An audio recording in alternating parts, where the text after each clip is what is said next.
ಎಂಬ ಹೆಸರಿನಾದ ನಾನು ಕಾನೂನು ಮೂಲಕ ಸ್ಥಾಪಿತವಾದ ಭಾರತದ ಸಂವಿಧಾನ ವಿಷಯದಲ್ಲಿ ನಿಜವಾದ ಶ್ರದ್ಧೆ ಮತ್ತು ನಿಷ್ಠೆಯನ್ನು ಹೊಂದಿರುತ್ತೇನೆಂದು ನಾನು ಭಾರತದ ಸಾರ್ವಭೌಮತ್ವವನ್ನು ಮತ್ತು ಅಖಂಡತೆಯನ್ನು ಎತ್ತಿ ಹಿಡಿಯುತ್ತೇನೆಂದು ಮತ್ತು ಕರ್ನಾಟಕ ರಾಜ್ಯದ ಮುಖ್ಯಮಂತ್ರಿಯಾಗಿ ನನ್ನ ಕರ್ತವ್ಯವನ್ನು ಶ್ರದ್ಧಾಪೂರ್ವಕವಾಗಿ ಮತ್ತು ಅಂತಃಕರಣಪೂರ್ವಕವಾಗಿ ನಿರ್ವಹಿಸುತ್ತೇನೆಂದು ಭಯ ಅಥವಾ ಪಕ್ಷಾತೀತವಲ್ಲದೆ ರಾಗ ದ್ವೇಷವಿಲ್ಲದೆ ಎಲ್ಲ ಬಗೆಯ ಜನರಿಗೆ ಸಂವಿಧಾನಕ್ಕೆ ಮತ್ತು ಕಾನೂನಿಗೆ ಅನುಸಾರವಾಗಿ ನ್ಯಾಯಯುತವಾಗಿ ಮಾಡುತ್ತೇನೆಂದು ನನ್ನ ಅಜ್ಜ ಗಂಗಾಧರಜ್ಜನ ಹೆಸರಿನಲ್ಲಿ ಪ್ರಮಾಣ ಮಾಡುತ್ತೇನೆ.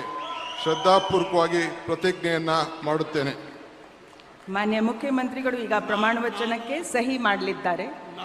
ನಾನು ಡಿ.ಕೆ. ಶಿವಕುಮಾರ್ ಎಂಬ ಹೆಸರಾದ ನಾನು ಕರ್ನಾಟಕ ರಾಜ್ಯದ ಮುಖ್ಯಮಂತ್ರಿಯಾಗಿ ನನ್ನ ಪರ್ಯಾಲೋಚನೆಗೆ ತರಲಾಗುವ ಅಥವಾ ನನಗೆ ತಿಳಿಯದೇ ಬರುವ ಯಾವುದೇ ವಿಷಯವನ್ನು ರಾಜ್ಯದ ಮುಖ್ಯಮಂತ್ರಿಯಾಗಿ ನನ್ನ ಕರ್ತವ್ಯವನ್ನು ಮುಕ್ತ ನಿರ್ವಹಣೆಯ ಅಗತ್ಯವಾಗುವುದೆಂದು ಸಂದರ್ಭದಲ್ಲಿ ಅಲ್ಲದೆ ಅನಾತ್ಯ ಯಾರೇ ವ್ಯಕ್ತಿಗೆ ಅಥವಾ ವ್ಯಕ್ತಿಗಳಿಗೆ ಪ್ರತ್ಯೇಕವಾಗಿ ಅಥವಾ ಪರೋಕ್ಷವಾಗಿ ತಿಳಿಸುವುದಿಲ್ಲ ಅಥವಾ ಬಹಿರಂಗಪಡಿಸುವುದಿಲ್ಲ ಎಂದು ನನ್ನ ಅಜ್ಜನ ವೀರ ಗಂಗಾಧರ ಅಜ್ಜರ ಹೆಸರಿನಲ್ಲಿ ಪ್ರಮಾಣ ಮಾಡುತ್ತೇನೆ. ಶ್ರದ್ಧಾಪೂರ್ವಕವಾಗಿ ಪ್ರತಿಜ್ಞೆಯನ್ನು ಮಾಡುತ್ತೇನೆ.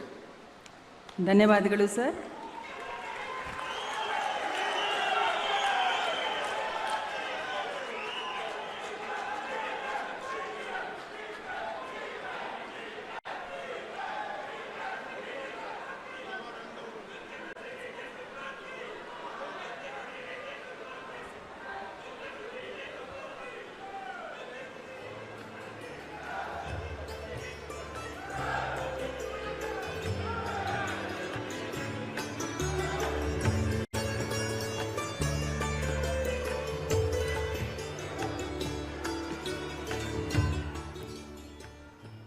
काँग्रेसमध्ये नवागडी नवराज्य झालेलं आपण पाहतोय. डी.के. शिवकुमार यांनी पदाची आणि गोपनीयतेची शपथ घेतली आहे. राज्यपाल थावरचंद गेहलोत यांच्याकडून त्यांना शपथ देण्यात आलेली आहे.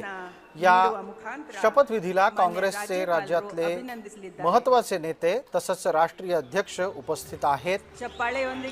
माजी मुख्यमंत्री सिद्धरामय्या हे सुद्धा या प्रसंगी व्यासपीठावर उपस्थित असल्याचं आपण दृश्यामध्ये पाहू शकता.